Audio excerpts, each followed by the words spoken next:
अस्सलाम वालेकुम, सुबह बखैर। कैसे हैं आप सब लोग? उम्मीद है कि आज आप ठीक होंगे। आज एक खूबसूरत मौसम के साथ हफ्ते का आगाज़ है, इस उम्मीद के साथ कि नई जोश नई उमंग के साथ आप अपने कामों को निकलते हैं। और आज इत्तफ़ाक़न मेरा भी ऑन था। अच्छा, आज मैं वीडियो जो लेके आई हूँ वो उन स्टूडेंट्स के लिए, क्योंकि एग्ज़ाम्स का सीज़न चल रहा है और बच्चों को तैयारी तो कर लेते हैं, पेपर अटेम्प्टेशन का मैं कुछ तरीका आज आप लोगों को बताऊंगी। अच्छा, पर्चे को हल करना।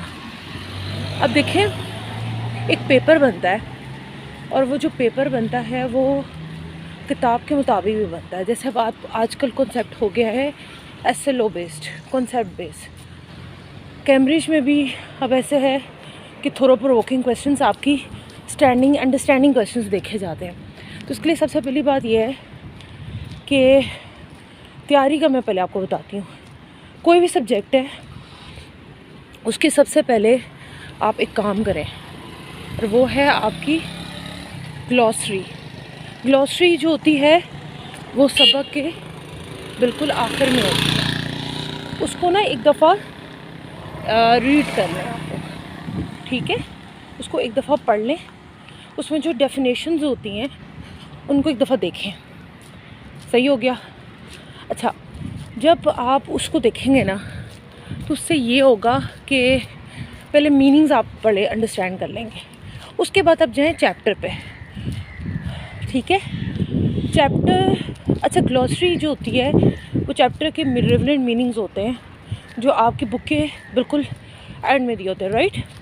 अच्छा, इसके बाद चैप्टर पे जाए। चैप्टर को पूरा ना पढ़े, उसका मैं आपको बहुत अच्छा हल बताती हूँ। फॉर एग्ज़ाम्पल, आपका पेपर है केमिस्ट्री का,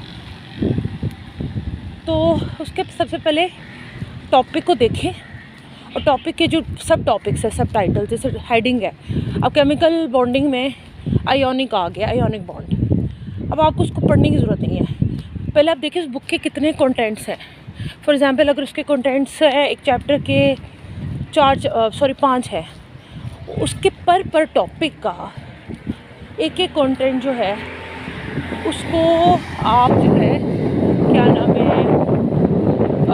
नेट से सर्च करें।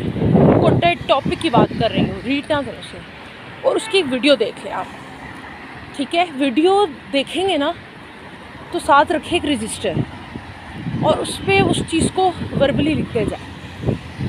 मतलब मैं आपको ये बताना चाह रही हूँ कि जो टॉपिक है उसको एक दफ़ा वीडियो के थ्रू देख लें, आपको रीड ना करना पड़ेगा। उससे ये होगा कि आपके लिए तैयारी शॉर्ट फॉर्म में करना आसान हो जाएगी। सही है? मतलब फिर वो जब क्वेश्चन आता है ना तो वो फिर आप इजीली कर सकते हैं। क्योंकि देखिए, मैं आज आपको 2 बातें बता देती हूँ, मेरे तजर्बे से 2-3 बातें गुजरी हैं। उनमें से सबसे पहली बात ये है कि जो पेपर आता है ना वो हमेशा आपका अंडरस्टैंडिंग होता है। वो कहीं से भी पूछ लेता है। अब जैसे क्वेश्चन है, मैं एक मतलब वैसे आपको एग्जांपल दे रही हूँ, what do you understand about chemical bonding, give your opinion in your own words. अब ये क्वेश्चन अक्सर आता है। अब ओन वर्ड्स है ना, तो ओन वर्ड्स का मतलब है कि आपसे वो पूछा जा रहा है कि केमिकल बॉन्डिंग है क्या। आप उसको अपने लफ्ज़ों में समराइज़ करें। जब आपने बुक से वो पढ़ा है वो तो अलग रिलेवेंट बात है। अगर आप उसको नेट से देख लेंगे तो नेट से जो है आपके लिए वो चीज़ ज़्यादा अच्छी तरीके से अंडरस्टैंडेबल हो जाएगी, ठीक है? और दूसरी बात, क्वेश्चन को समझना।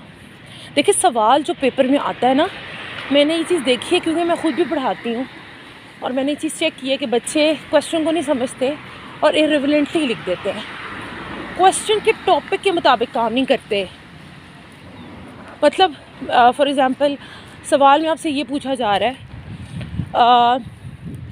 Franklin, what do you understand by Franklin act and why the writer has put the characters in it. अब देखिए, ये बड़ा थोरो प्रोवोकिंग क्वेश्चन है। अब आप इसको समझें। अब उसने सिर्फ ये पूछा है कि आप फ्रैंकलिन एक्ट से क्या जानते हैं and why the writer has put the characters on it. तो आप कहेंगे कि the writer has put the characters on it because, मतलब वो उसने सिर्फ 2 रीज़न पूछे हैं। अब बच्चे क्या करते हैं, पेपर में वो भी लिख देंगे, साथ ये भी बता देंगे कि ये है वो वेक्टर, और उसका सारा कुछ बता के। अब क्वेश्चन कितने मार्क्स है, 8 मार्क्स का, और लंबा हो गया, क्वेश्चन को समझा ही नहीं मार्क्स के चक्रों में, नंबर के। देखिए सवाल समझना बहुत ज़रूरी होता है, क्योंकि देखिए सवाल एक ऐसी चीज़ होती है जिसको आप जब तक नहीं समझेंगे आप पेपर नहीं कर सकते। पेपर का तरीका होता है, अभी मैंने आपको बताया कि नेट से आप सर्च करें, ठीक है, नेट से सर्च करें, उसके बाद आपको ख़ुद वो एक चीज़ क्लियर हो जाएगी अबाउट द टॉपिक। तो ये चीज़ें बहुत इम्पॉर्टेंट होती हैं, क्योंकि ये मैंने आपको आसान तरीका बताया, क्योंकि देखिए बुक से रीड करना पढ़ना वो कोई अलग चीज़ है। तो ये पाकिस्तान स्टडीज़, इस्लामियात, उर्दू हर सब्जेक्ट में होता है। देखिए हम एक चीज़ को समराइज़ कर रहे होते हैं, तो समराइज़ करने का मकसद ये होता है कि आप एक चीज़ को अच्छे तरीके से समझ जाएं। जब आप समझ जाएंगे तो आपको एक चीज़ खुद क्लियर हो जाएगी कि क्या चीज़ नेट से आप इसके बारे में क्या चीज़ पढ़ रहे हैं या आपको क्या आइडिया हो रहा है। समझ आई बात? तो ये बातें देखिए, being as a teacher also मैं अपने बच्चों को भी बात बताती हूँ, तो ये बातें ज़रूर देखें, क्वेश्चन समझें, नेट से जाएं। मैं ये कहना चाह रही हूँ आपको, मेरा सिंपल एक बात है कि आपको बुक रीडिंग करने की ज़रूरत है ही नहीं। बुक रीडिंग इज़ नथिंग कि आप बुक रीडिंग कर रहे हैं। बुक रीडिंग करने से वो अंडरस्टैंडिंग क्वेश्चन जितना आप यूट्यूब से और वीडियो से एक बात को समझ सकते हैं, you can not be able to understand about anything relevant to that topic regarding from books, however when you understand the topic, got it. तो ये चीज़ बहुत इम्पॉर्टेंट है जब आप एक पेपर या कुछ भी कर रहे होते हैं। तो उम्मीद है मुझे आपको ये बात मेरी क्लियर हुई होगी। पेपर हमेशा समझ के पढ़ना चाहिए। पेपर को समझ के जब तक आप नहीं पढ़ेंगे, सवाल आपके लिए उतना ज़्यादा मुश्किल होगा, और सवाल को करना, सवाल को समझना, ये सिर्फ आप लोगों को ख़ुद इस चीज़ के बारे में इंफॉर्मेशन होनी चाहिए, ठीक है। चीज़ों को जांचना परखना मुश्किल काम नहीं होता, लेकिन उसके लिए आपको एक चीज़ को समझने के लिए एक टॉपिक का पता करना बहुत ज़रूरी है। क्योंकि देखिए जब तक आप एक टॉपिक को नहीं समझेंगे, यूट्यूब से वीडियोस नहीं देखेंगे और हर चीज़ को एक्सप्लेन नहीं करेंगे, तो आपके लिए समझना बहुत मुश्किल है। आजकल जो स्टूडेंट्स हैं वो बर्डनाइज्ड हैं, क्योंकि पेपर्स स्कूल्स के बर्डनाइज वर्क की वजह से बच्चे ओवरलोड हो जाते हैं। तो उसके लिए आपको ज़रूरी है कि आप अपने आप को ज़्यादा से ज़्यादा उन कामों में इंगेज करें जिसमें आपके लिए पढ़ाई इजी हो जाए। Thank you so much.